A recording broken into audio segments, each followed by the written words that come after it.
missing child, tortured parents, and each day dimming hope. What we want more than anything, neither you or anybody else probably has the power to give us. We want our daughter back like she was on August 22nd. Hi guys, I am Nikki and welcome back to the channel. Today's case I am covering is going to be Tera Lynn Smith. She's a 16-year-old girl who went missing from Redding, California in 1998. And yet again, we have a missing person that has a shady character involved in her life.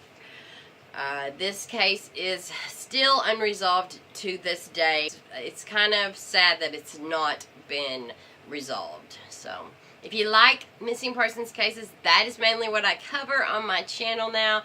So, please subscribe and join me in helping to locate missing people and get their stories out. So, thanks. Let's get right into Tera's story.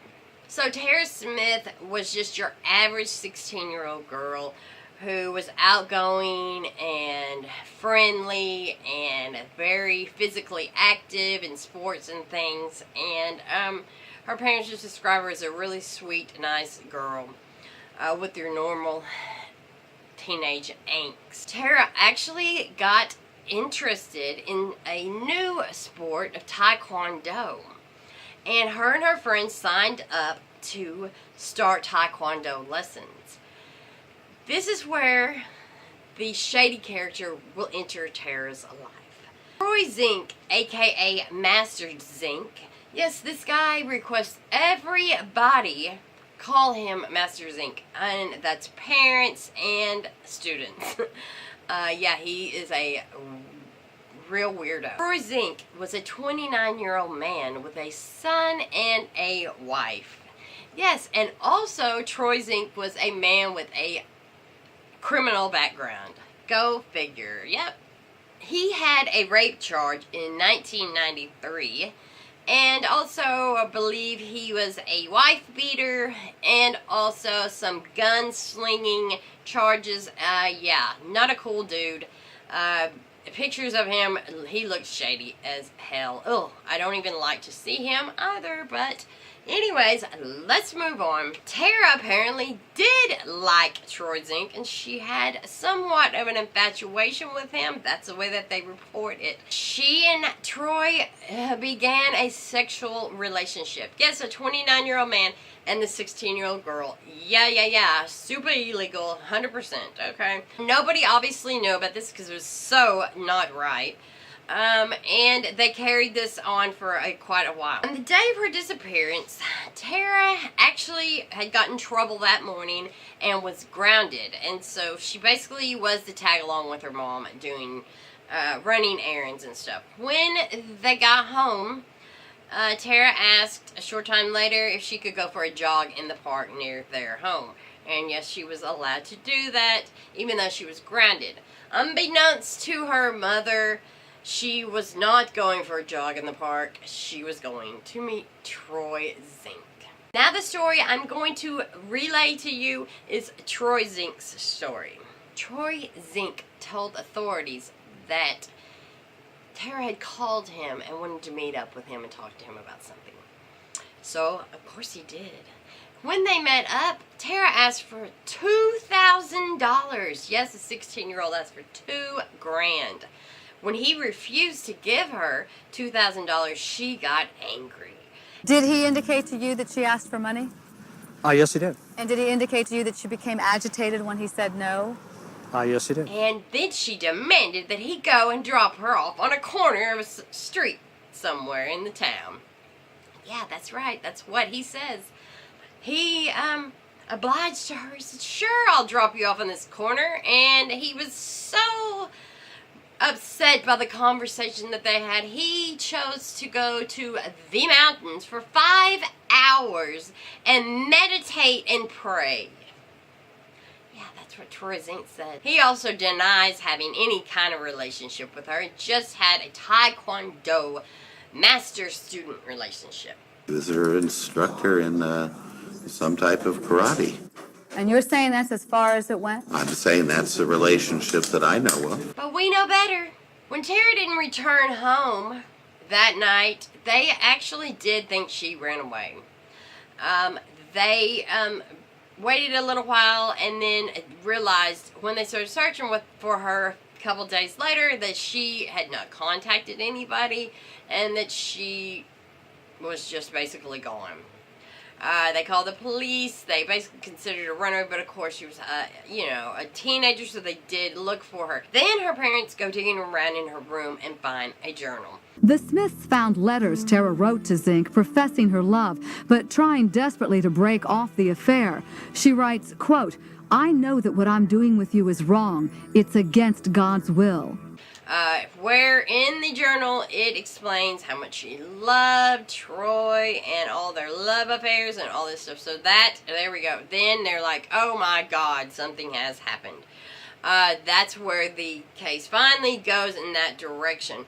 Also, in this journal that she was writing, she had mentioned, according to the parents, that she was planning on breaking off this relationship with him. So, we've got that, okay, not good. The police do all kinds of investigations. They end up charging him with other things, some gun charges, but they never, ever, ever can link him to any kind of crime that has to do with Tera. I have categorized him as a very strong and very critical witness. Now, mind you, this is 1998. Again, here we are back in the olden days. And there's no cell phone. There's no Google following you. There's none of that. There's no cameras everywhere like nowadays. So there's literally been nothing. There's been one sighting of her, but it's not been verified. She was seen, though, in his truck that night. The family does believe that that is the one and only tip that they know about. But he actually admits, yes, he's seen her, yeah. Her parents, in the last interview that I caught, admit that they probably won't ever see their daughter, and they also have basically accepted the fact that they will never get justice for Tera, which is really, really sad. But the mom was very calm about it. She said she would like to have some justice, but it probably won't happen. She also, in another interview, said that she knows that her daughter is somewhere in those mountains. So, I mean, if we're talking California, the mountains, you know, could be anywhere, and there's no pinging of phones and all that good stuff. So that's not going to happen. Obviously, I'm going to give my opinion, my 2 cents a little bit. I believe that this Troy Zink totally did something to her up in the mountains. There's no logical reason why he would say that he met up with her, then went and prayed and meditated. I mean, to me, he is literally basically saying that he went to the mountains and buried her. I mean, besides saying that he did, I mean, the fact that he even came out and said, yes, we met up, then I dropped her off on his story just literally feels like he gave the true story, except for left out the killing her part and the disposing of her body or burying her, whoever. I mean, I believe his story literally is probably what happened, except for leaving out those 2 important factors. He's a total piece of shit. He has changed his name and has tried to disappear into the fabric, which I guess he has, but the family says they'll never forget. They know that he's the one that did it. Had another tragic case with, probably this guy did something. Also, here's another theory. I'm just going to throw this out. What if she was pregnant? What if the $2,000 is another, you know how criminals sometimes they do that? They'll give half-truths and stuff. What if the $2,000 part is true? And she needed to get an abortion. Maybe she was pregnant. And instead of, I mean, that really sort of, the way that he was telling his story made me think, yeah, he's telling the truth. He's just leaving parts of it out. So, I wonder if the $2,000 isn't true, because possibly, this is just my theory, possibly she was pregnant and she did need $2,000. Or she went to break up with him. But I'm leaning more towards, you know, she was probably going to tell his wife she was possibly pregnant, something like that, because, you know, yeah. And not to mention he's a rapist and just a all-around piece of shit. So I'm going to go 99.9999% that he did something with her and put her in the woods somewhere. So, very sad case. So, thank you for joining me. And if you have any information, I will leave some links below. If you enjoyed this video, please leave me a like and subscribe. And I will be back very soon with yet another missing persons video. Y'all have a great day.